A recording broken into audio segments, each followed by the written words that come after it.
The Highlands of Scotland have witnessed many upheavals.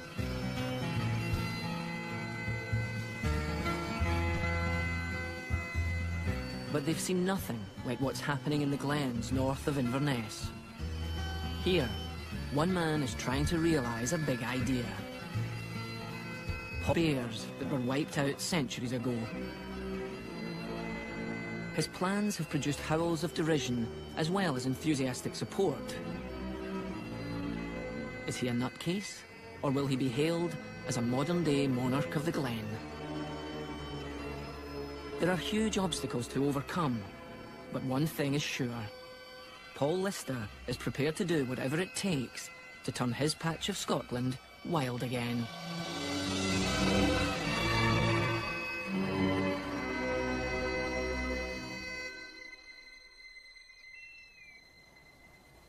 The Highlands of Scotland look like the very essence of wildness.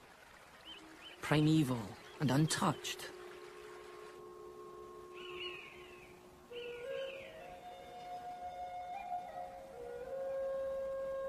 But these solitary trees are all that remain of a very different landscape. Centuries ago, these hills were cloaked in forests of Caledonian pine, but they've been stripped bare. With the timber gone, sheep took over the hills. They grazed out many of the fragile native plants, turning a once diverse landscape into a soggy desert. Even the heather is nothing but a glorified weed. It's hard to make a living here. Crofters have mostly gone, and the land is carved up between a number of large estates, these days devoted to hunting, shooting, and fishing. It may look wild, but in fact this landscape is heavily managed, for the benefit of just 3 commercially prized animals: salmon, grouse, and red deer. People think Scotland, or the Highlands in particular, are a beautiful place, beautiful scenery, beautiful landscape. And of course, they're right, it does look great. But if you actually know something about the history, you'll realise just how much devastation has taken place over the centuries.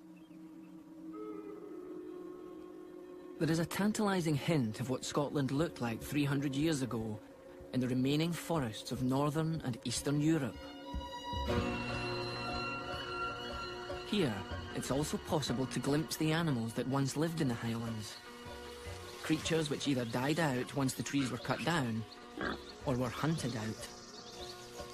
It's almost impossible to imagine moose in a glen, but long ago, they would have been as much a part of the Scottish uplands as brown bears.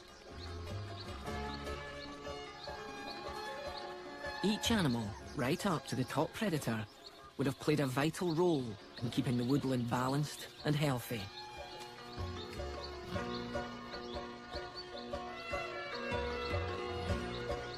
It was on a visit to Eastern Europe that businessman Paul Lister saw Scotland's potential.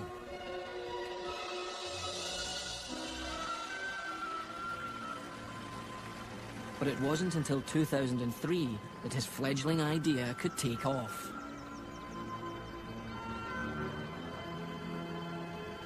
Overnight, his fortunes changed, as he came into control of millions of pounds made by his father, the founder of the MFI flatpack empire. Lister bought a 23,000-acre estate north of Inverness, where he set about challenging the centuries-old monopoly of land management.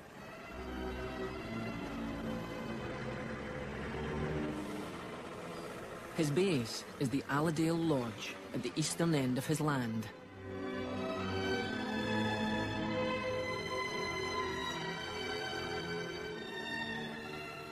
Like the surrounding sporting estates, there's grouse, thousands of red deer, and the rivers are rich in salmon.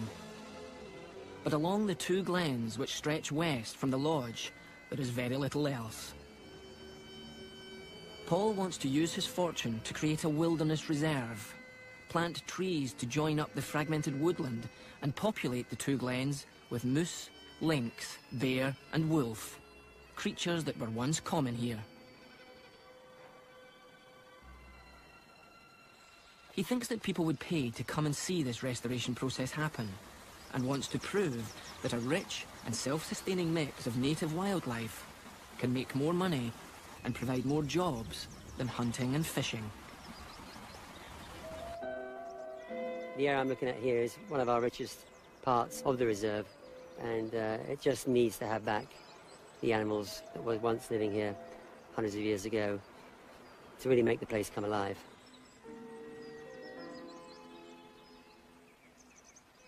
Trying to bring back Scotland's lost riches is not a new idea.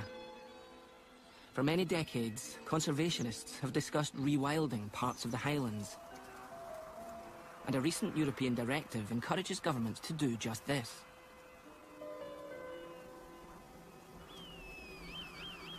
Scotland has successfully reintroduced birds such as red kite and the sea eagle, but plans to bring back mammals have foundered, either because there isn't enough continuous forest to support these creatures, or because local people have objected. Although other European countries have successfully reintroduced mammals, such as beaver, Scotland is lagging behind.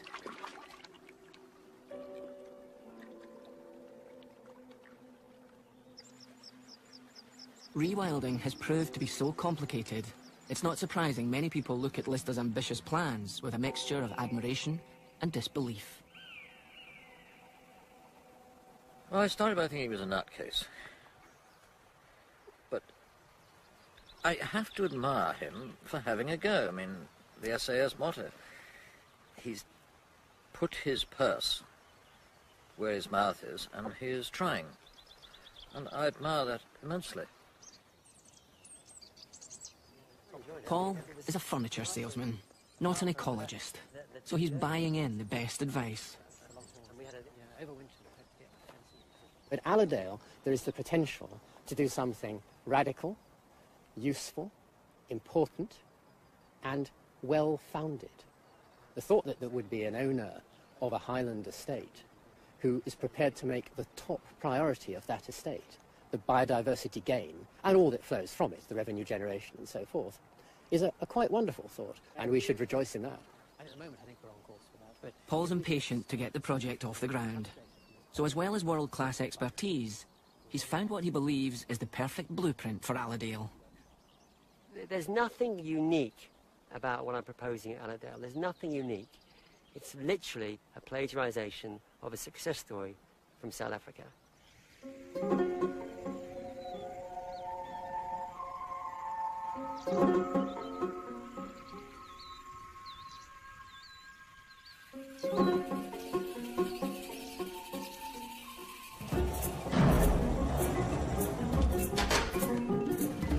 Like the Highlands of Scotland, Shamwari Game Reserve was once overgrazed and impoverished land.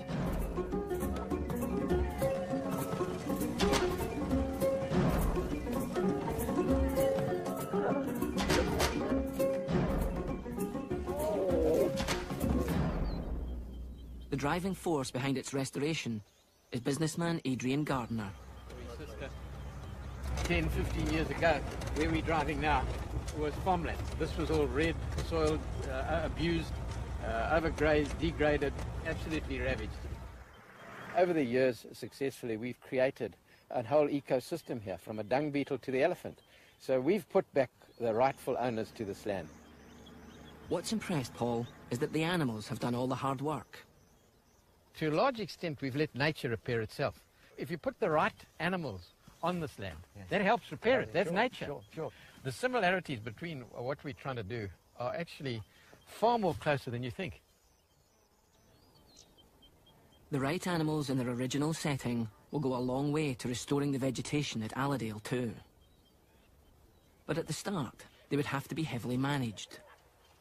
Paul and his rangers will have to learn how to monitor, dart and move grazers to help the restoration process along. Yeah. This is a very popular dart gun, so you'll most probably use this dart system at Allerdale. Yeah. So the dart is in there. Oh yes, amazing. Quite simple. Yeah, great.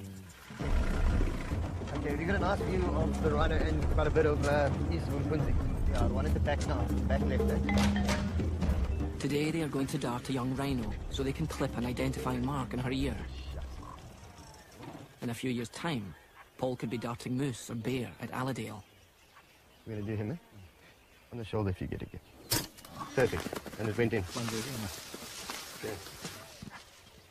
Jenny, they just got onto the open now on Bunzi. So far, so good. Very slick operation. They've gone into the middle of a nice big open area. Yeah. They only have a short time before the rhino is conscious again. The vet makes a painless notch in her ear and then injects a stimulant to bring the rhino round. Oh, no, it's fine. Come down, come down.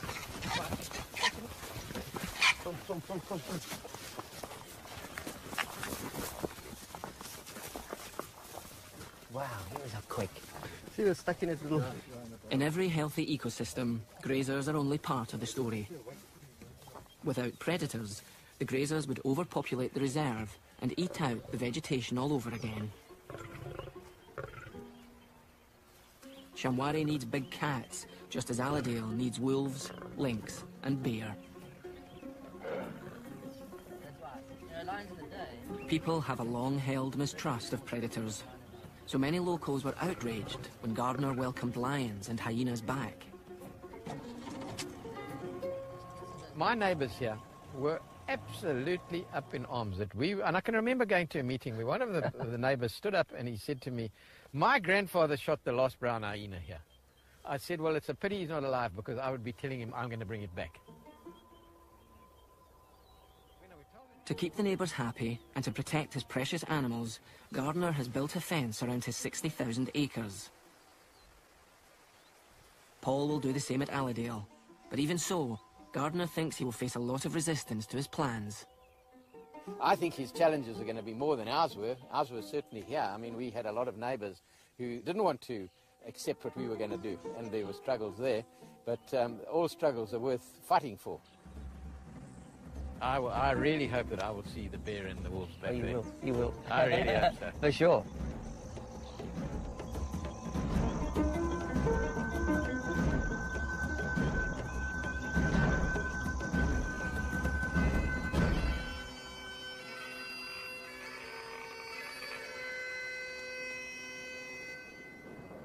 Paul is convinced the Shamwari model will work in the Highlands.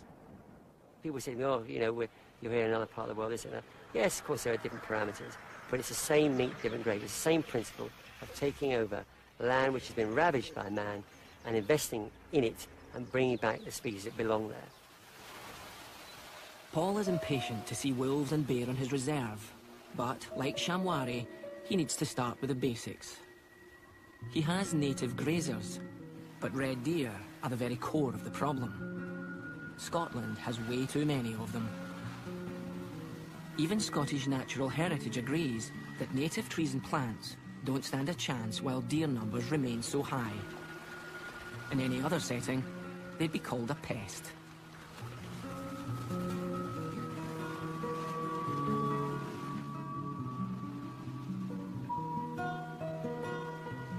With no native predators to control them, red deer numbers have increased steadily for decades. Despite a threefold increase in culling since the 1970s, deer numbers are still on the rise.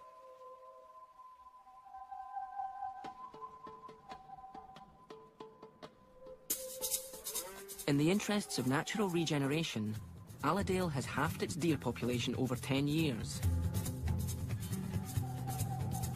The process of lowering numbers goes on every year.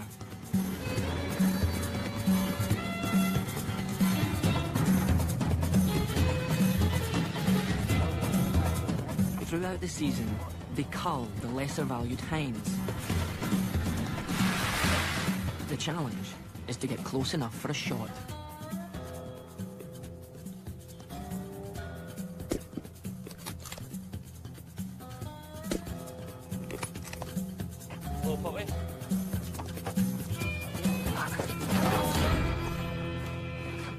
I'm not some bloodthirsty killer, like it's a job that we have to do, and that's it, you know. Just get on with it. Deer culling is something Innes and David have always had to do. But now they feel there's a goal at the end of it. It's quite a good plan, you know. If we get the acreage, this thing can work and create a lot more employment, and there could be quite a unique concept, you know. We're watching the project develop, you know. We're making it happen. So, bring it on.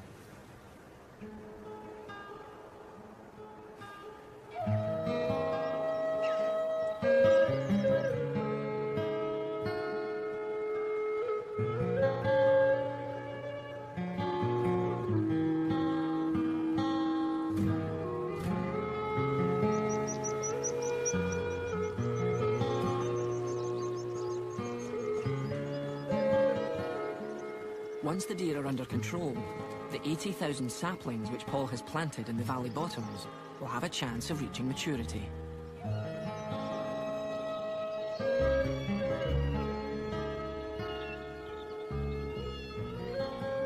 Paul already has some stands of old-growth Caledonian pine on the reserve, but to provide food and cover for forest animals, he needs more. Pines need very specific growing conditions, so Paul has turned to a very specific animal. The arrival of a group of boar means his dream of regenerating this patch of the Highlands has already begun. Boars are walking rotivators. As they root around, they break up the blanket of heather and bracken, turn over the soil, and create a perfect seedbed for pine kernels. There's a big fella. There he is, Paul. 400 years ago, boar were common in Scotland. He's big, isn't he? This is the first time anyone has studied what their return would do to the landscape. Paul's estate manager, Hugh Fullerton Smith, is the man in charge of the operation.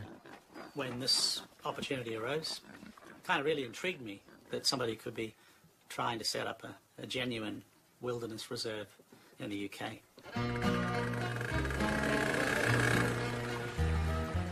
It's quite powerful stuff, really, this whole rewilding concept. And I think it's long overdue from what I've seen in 12 months. It's perfect, and after a while, I think you suddenly realise that you're quite privileged to be here. There's probably 100 years' work here right now.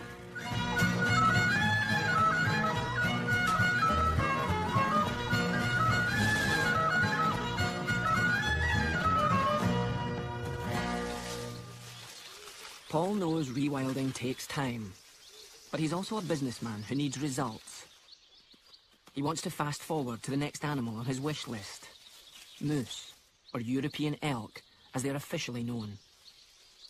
Unlike red deer, these 8-foot giants won't decimate the ground vegetation. They browse on willows and birch. They've been absent from Scotland for over 2,000 years. But Paul thinks that if he had some at Allerdale, they would start drawing the public in. But shopping for them is harder than he thought.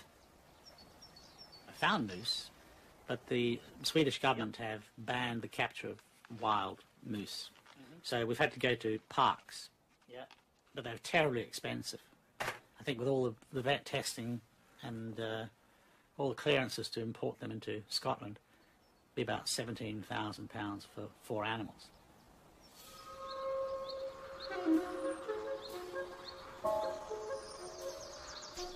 Paul decides to get on a plane and look for some himself.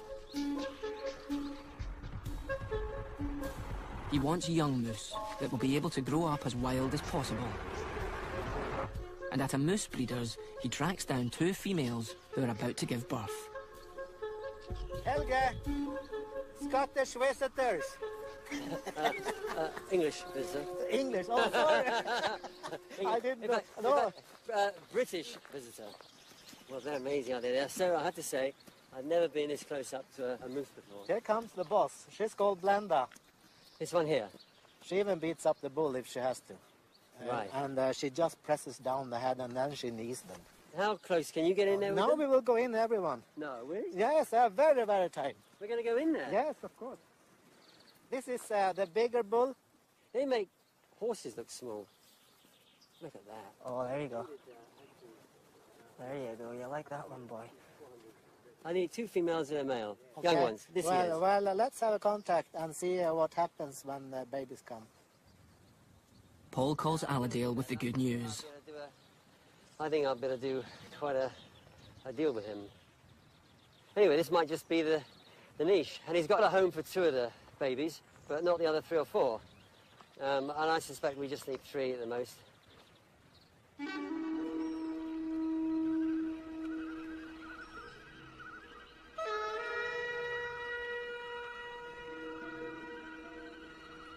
Moose from Sweden would be a crowd puller.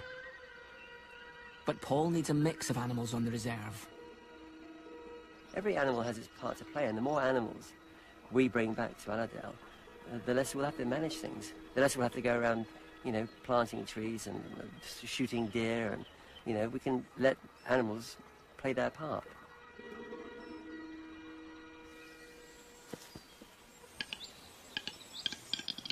Encouraging small animals back to Allerdale is as important as the large ones. Small birds and mammals help to distribute seeds and would ultimately provide food for carnivores such as lynx and eagles. But the animal that's key to restoring the balance of the highlands is the wolf. It's also the animal with the biggest reputation.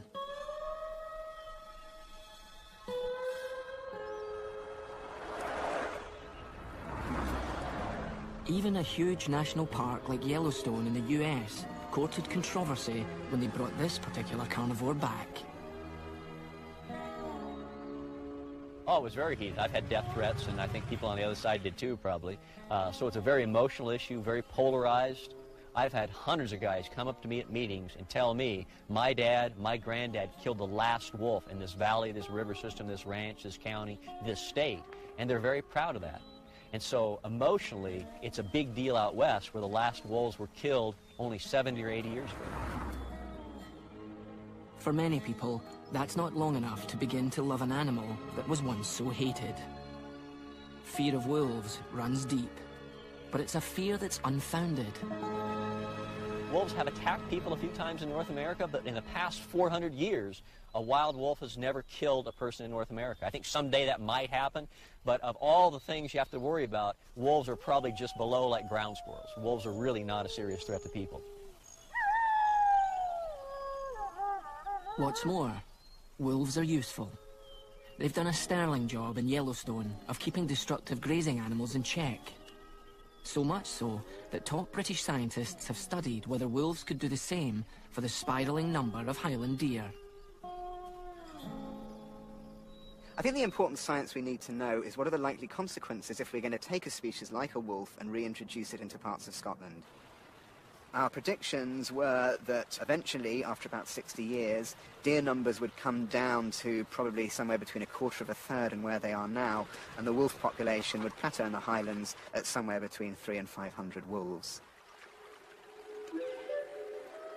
Eventually, predator and prey find a natural balance, and that can only be good for the whole landscape. Paul's ideas are based on sound science, but there haven't been wolves in Britain since the 1740s, and the mere mention of them creates panic.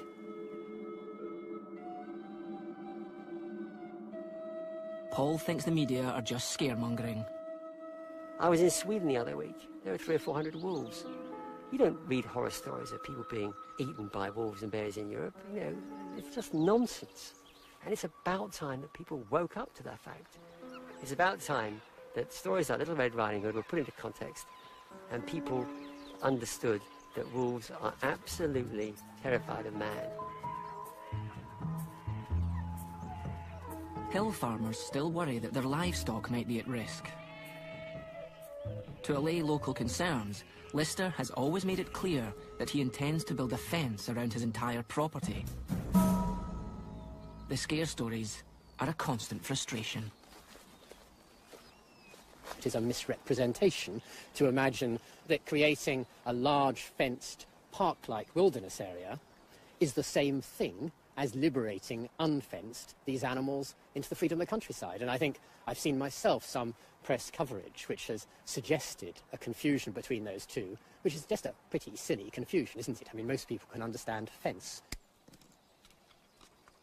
There's already a 500-acre enclosure for the boar, and there are plenty of safety measures to protect people from what's inside. We've got a dangerous wild animal licence now, so it's our job to protect the public from these animals, and to protect the animals from the public as well. But Hugh finds himself in a legal paradox. The laws protecting the public are at odds with the laws guaranteeing public access in Scotland. Something's really strange has happened from the same office that issued the Dangerous Wild Animals licence. The Highland Access Officer now insists that the public can have access to this enclosure. So we've got a pretty strange thing going on here. Worryingly, the legal farce surrounding the pig pen has huge implications for the whole project.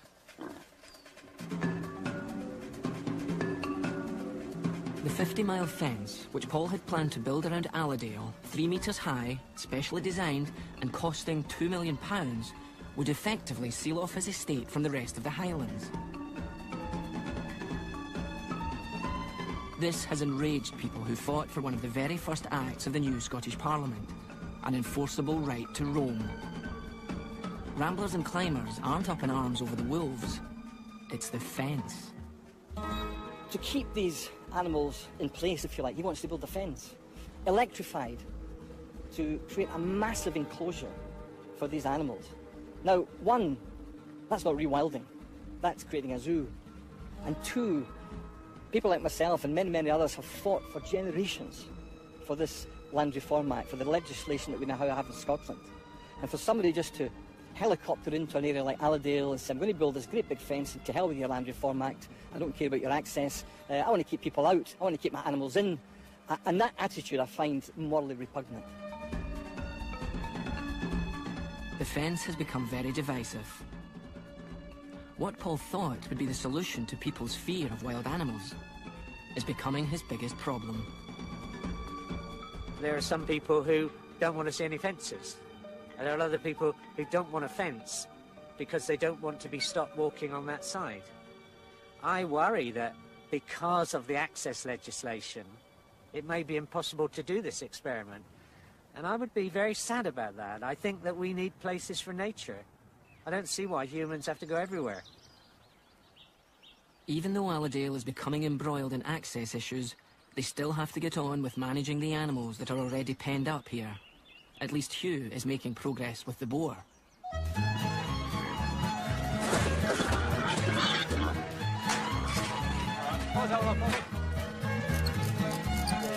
That's down the front.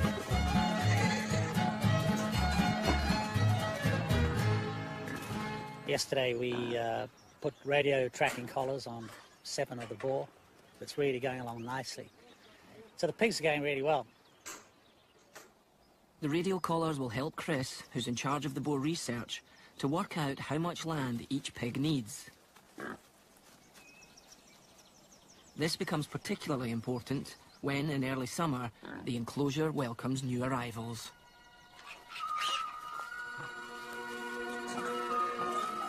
These are the first animals to be born at Allerdale, and the first that will be brought up in the wild.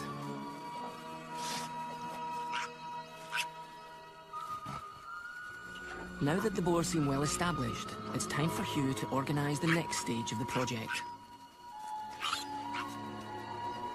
We're definitely going ahead with an import of elk on September the 15th. Just going to bring a bull and 2 young females. So that's pretty exciting. The rewilding will happen here, no doubt about that. It's just the timing of us establishing this big reserve, because the complexities of doing it probably escape Paul a little. Paul has overlooked a fundamental issue. In the eyes of the law, a fence around his reserve would change the nature of the Allerdale project. We in Scottish Natural Heritage are remitted and interested in wildlife when it's in the wild. When you put a big fence around an area, technically and legally, it's not then in the wild. And I think the development here at Allerdale would need then to be covered by the zoo legislation. As I understand it, there would be issues about animal welfare, the survival and well-being of individual animals as part of what happens inside this enclosed area. Allerdale is huge, but if it's classed as a zoo, it would then be illegal to put a predator and its prey in the same enclosed space. And this would completely undermine Paul's grand plan. If the Highlands are to be properly restored, he thinks it's vital for all the animals to live together.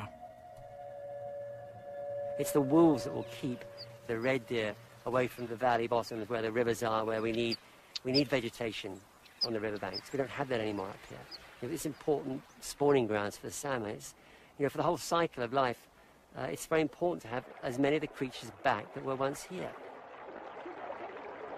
Although this is encouraged by EU legislation, national laws are threatening to stop his ambitious rewilding scheme in its tracks. There's a clash of legislation here. Article 22 of the UEC Habitats Directive encourages people to go through species and habitat restoration. And that means that you have an ambition to get wolves and bear and lynx back into Scotland. And the Zoo Act basically prevents that happening by saying that you cannot have predator and prey in the same enclosure, which basically flies in the face of this whole proposal. We have managed to surround ourselves in so much red tape with regard to things that you can and cannot do. We're not a zoo, we're not a Longley, we're not a private collection of animals. What are we? Well, we are a wilderness reserve. We are like a nature reserve with a fence around it. So there isn't a box for us. Perhaps the only way forward is to challenge the legislation and make his reserve much, much larger. No one quite knows how big it should be, but everyone agrees that its current size is too limiting. It's undoubtedly too small. The original thought was it needed 50,000 acres. If you had less than 50,000 acres, then you would say that the deer are too much at a disadvantage against fence lines for the wolves. So you can't do that. It has to be big. Even the trial boar enclosure may be too small. The pigs are doing a great job breaking up the bracken and heather, but the roots of one of the old-growth pine trees have been damaged in the process. Proof that there's still lots to learn about even the basics of Highland restoration.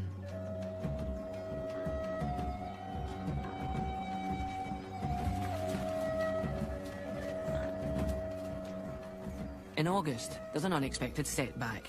An outbreak of foot and mouth has been confirmed in England, and the government, nervous of an epidemic, has put a blanket ban on all movements of livestock. Yeah, well, I'll call the Swedish Trades Council. They might take a real interest in it. Hugh has to cancel the import of the moose. They're going to really stick this one out because they got so much egg on their face last time letting any movements take place at all. They're absolutely paranoid. The good old foot and mouth has erupted again. Looks like the second case will be confirmed today. There's no real ban on importing stock. You just can't move them once they get to England. So we just obviously have to wait for the ban to be lifted before we can begin the import.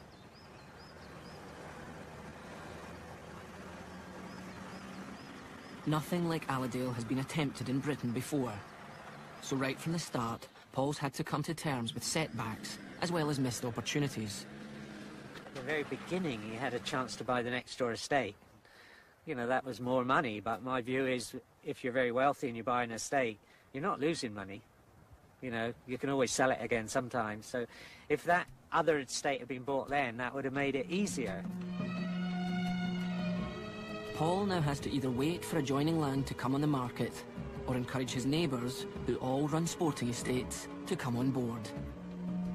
A group of Highland estates with the same vision would create enough space for rewilding. But there's a lot of persuading to do. I wouldn't want the fences, it's not possible without the fences, but I wouldn't want it here. But I admire him for having a go. My own opinion is that it needs nearer 250,000 acres than 25,000. And then I think you might be getting somewhere.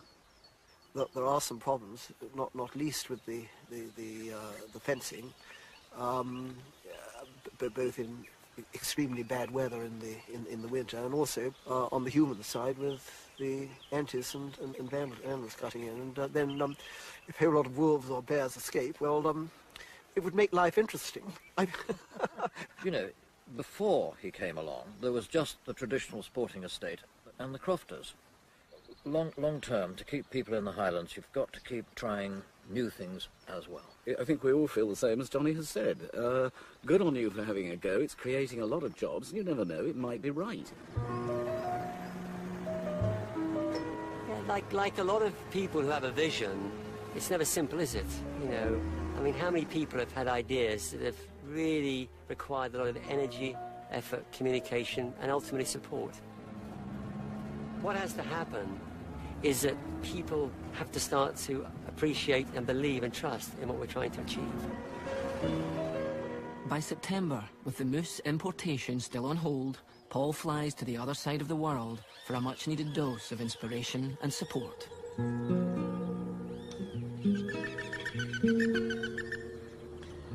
This is part of the biggest rewilding project on the planet. 100 times larger than Allendale. Just like the Highlands, this part of Argentina was once in a mess. Former cattle ranches that were badly overgrazed. Paul has come to see Chris and Doug Tompkins, who have sunk their time, energy, and considerable fortune into allowing large areas within Argentina and Chile to regenerate. The first in a long line of native species they hope to reintroduce is the giant anteater. We have a whole quarantine center that we built over on the other side of the wetlands. Now we have a male in this pen and a female in the other one. In 3 weeks' time, we're going to let them go and they'll be released as a pair. Our goal was to release 7 this year.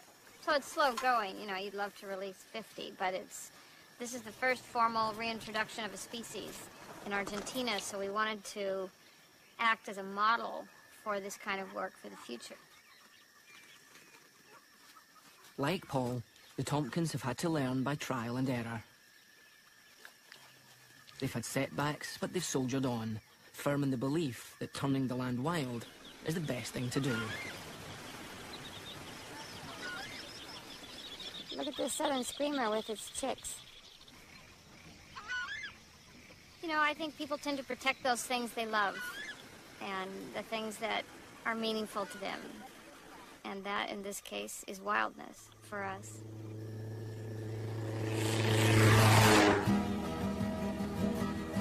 Doug and Chris made their money from the outdoor clothing companies Esprit, Patagonia and North Face. It allowed them to buy 2.2 million acres of degraded land. But once the rewilding is complete, they intend to gift large areas of land back to the government so that they can be run as national parks. If you're in conservation work, it's an endless job, never be finished. You would like to live forever to keep doing it because it's fascinating and interesting work and very satisfying, especially restoration work, which we do a lot of damaged landscapes. I think you have to get possessed, and Paul maybe is possessed by this too, that wildness is the thing to go for. It's inspirational, really. For me, to come down here and meet the Tompkins and what they're doing is great, you know. It's places like this that I get inspiration from. But the real challenge now is to get more neighbours and landowners or acquire more land and ultimately get the large carnivores back. And that's the real challenge, is to get the land, and I'm hopeful. In the autumn, Paul hears rumours that a neighbouring estate of 37,000 acres is up for sale. If he can secure a deal, he would have enough land to realise his dreams. There's more good news in November. The 2 young moose are finally on their way from Sweden. We planned to import these animals in September. Along came foot and mouth disease, which put a spanner firmly in the works. Followed hot on the heels by blue tongue. That meant that we couldn't come into the port that we chose, near Grimsby.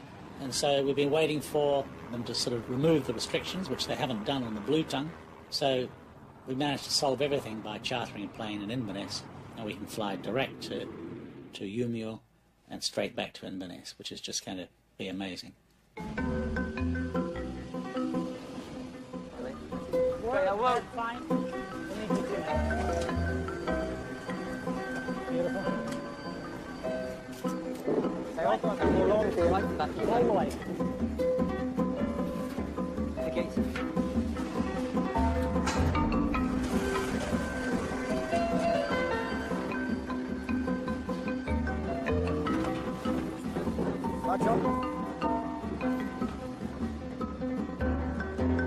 Beautiful, aren't they?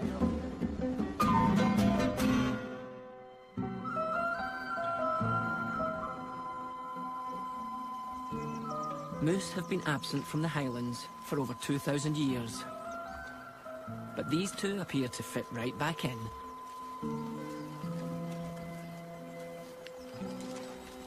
Every animal plays a part, and of course, it's just like a giant jigsaw puzzle. Having two elk back, it's just another piece back in a jigsaw. For the time being, they're in an enclosure, but eventually they'll have the run of the reserve.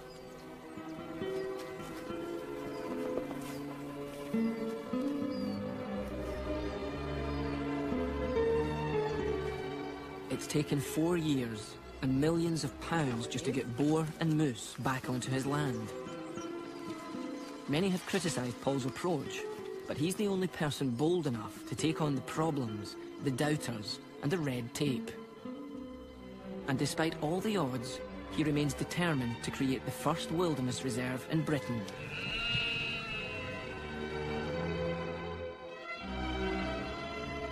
Maybe it takes a maverick to move the boundaries and wake people up to the urgency and importance of rewilding.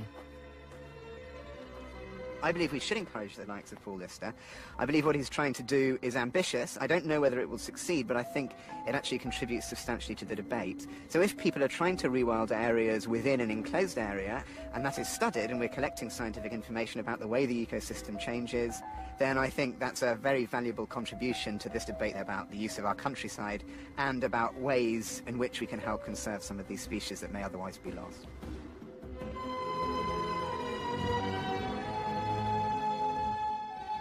However, there are many people who still think Paul is misguided.